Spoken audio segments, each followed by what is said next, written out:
Mahabharata, Chapter 49, Taking Counsel. The 13th year during which the Pandavas had to remain undiscovered came to an end. No longer obliged to be in disguise, they left Virata's capital as Pandavas and settled openly in Upaplavya, another place in Matsya territory. From there, they sent emissaries to summon their friends and relatives. From Dwarka came Balaram and Krishna, with Arjuna's wife Subhadra and her son Abhimanyu, and accompanied by many Yadava warriors. Loud and long was the blare of trumpet conches as the Matsya prince and the Pandavas went forth to receive Janardana. Indrasen and many others like him, who had at the beginning of the preceding year left the Pandavas in the forest, rejoined them with their chariots at Upaplavya. The Kasi prince and Saibya ruler arrived with their forces. Drupada, the Panchala prince, was there too, with 3 divisions, bringing with him Shikandan and Draupadi's sons and her brother Drishtadyumna. There were many other princes gathered at Upaplavya, well attached to the Pandavas. Abhimanyu's marriage to Princess Uttara was solemnized according to Vedic rites before that illustrious gathering of friendly heroes. The wedding celebrations over, they met in conclave in Virata's hall of assembly. Krishna sat next to Yudhisthira and Virata, while Balaram and Satyaki were seated beside Drupada. As the bustle died down, all eyes were turned on Krishna, who now rose to speak.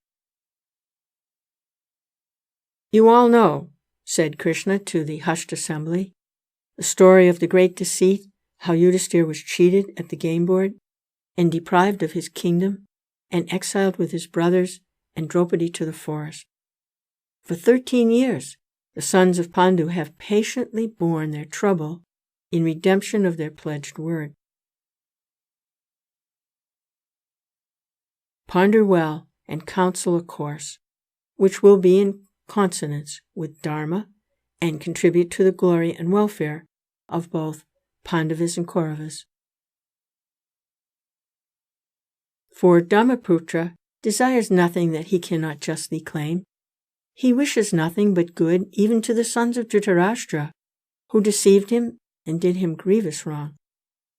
In giving your counsel, bear in mind the fraud and meanness of the Kauravas, as well as the honorable magnanimity of the Pandavas. Devise a just and honorable settlement. We do not know what Duryodhana has in mind. I feel we should send an able and upright emissary to him to persuade him to a peaceful settlement by the restoration of half of the kingdom to Yudhisthira." Balaram then rose to address the gathering. "You have just heard Krishna," he said. "The solution he propounds is wise and just. I endorse it as good for both Duryodhana and Dharmaputra.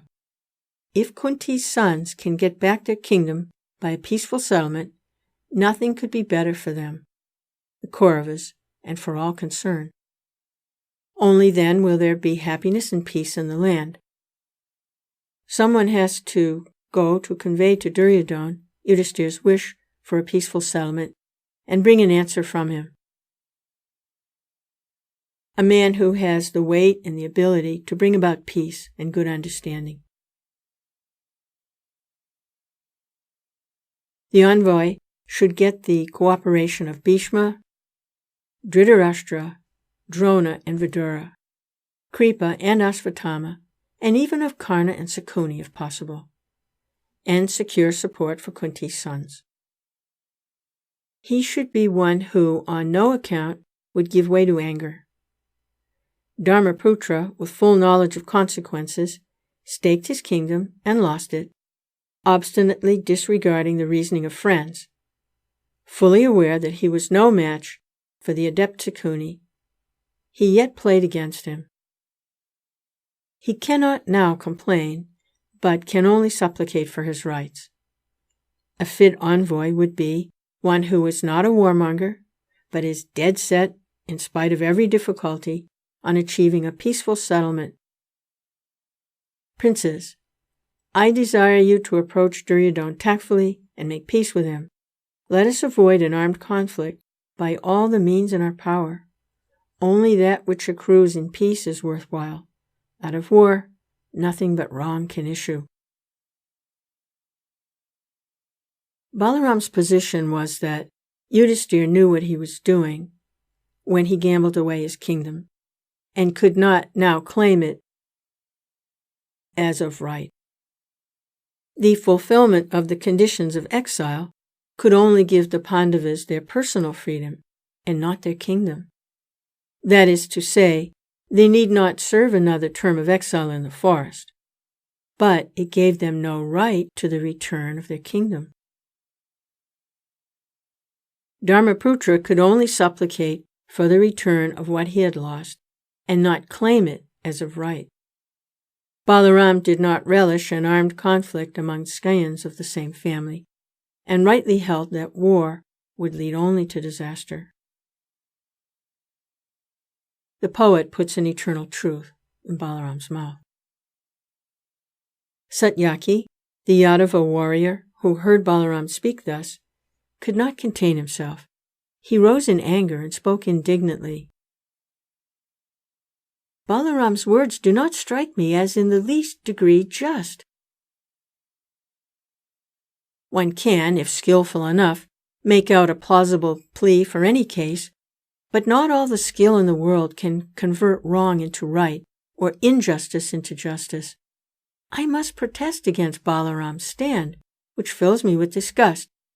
Do we not see in one and the same tree, one branch bowed with fruit, and another sticking out gaunt and useless? So of these brothers, Krishna speaks words that breathe the spirit of Dharma, while Balaram's attitude is unworthy.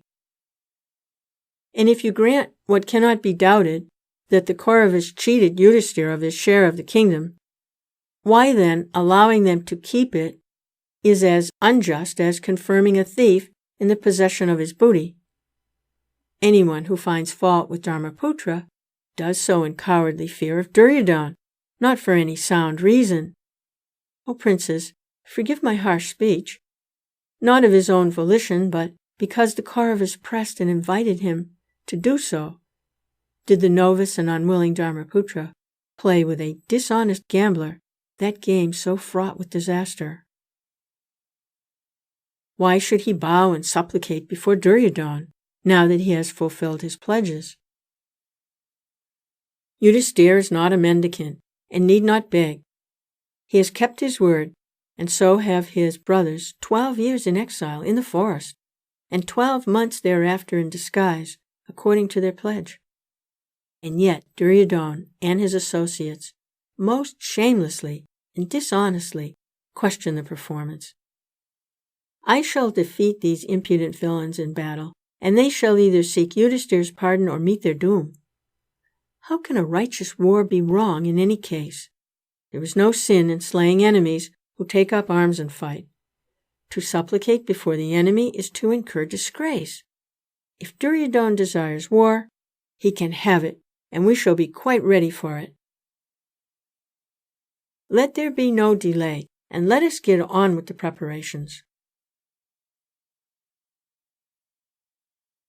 Duryodhana is not going to part with territory without a war, and it would be folly to waste time.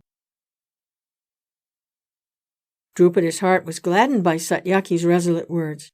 He rose and said, Satyaki is right, and I support him. Soft words will not bring Duryodhana round to reason. Let us continue our preparations for war, and let our friends be warned without loss of time to bring up their forces. Send word instantly to Salya, Drishtaketu, Jayatsena, and Kekaya. We must, of course, send a suitable envoy to Dhritarashtra.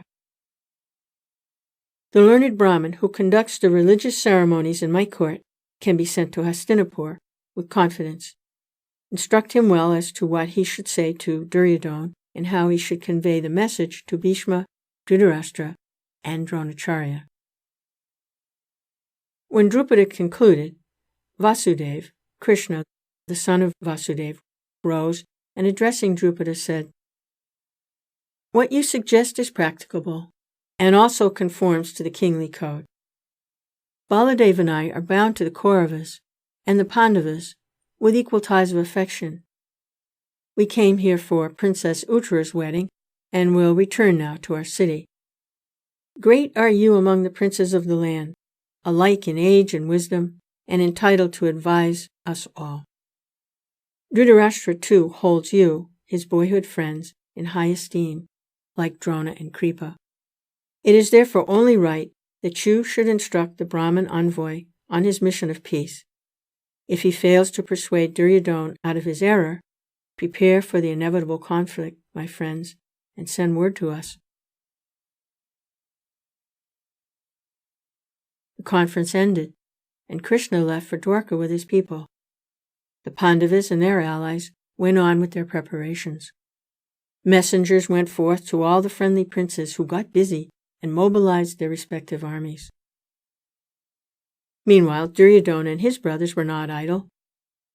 They also began preparing for the coming conflict and sent word to their friends to get their contingents ready for war. News of these preparations on both sides soon spread throughout the land. The constant, rapid journeying back and forth of princes caused a great stir everywhere. The earth shook beneath the heavy tramp of marching legions, says the poet. It would appear that even in olden days, military preparations were made in much the same way as in our times. Drupada called in his Brahmin and said to him, "You know Duryodhana's bent of mind as well as the qualities of the Pandavas. Go to him as the emissary of the Pandavas. The Kauravas deceived the Pandavas with the connivance of their father Dhritarashtra, who would not listen to the sage advice of Vidura. Show the old, weak king, who is misled by his son, the path of dharma and wisdom. You will find in Vidura a great ally in this task. Your mission may lead to differences of opinion among the elder statesmen such as Bhishma, Drona, and Kripa, as well as among the warlords. And if this happens, it will be some time before those differences are smoothed out, which will be time gained for the completion of the Pandavas' war preparations. As long as you are in Duryodhana's capital, talking of peace, their preparations for war will receive a setback, which is all to the good from the Pandavas' standpoint. If, by a miracle, you are able to come back with good terms of peace, so much the better. I do not expect Duryodhana will agree to a peaceful settlement. Still, to send one on a peace mission will be advantageous to us." Drupada's instruction to the Brahmin would show that this was no new technique, and that even in the old days the same method was followed by carrying on negotiations and even sincerely working for peace, but simultaneously preparing with unremitting vigor for outbreak of war, and carrying on peace talks with the object of creating dissension in the enemy's ranks. There is nothing new under the sun.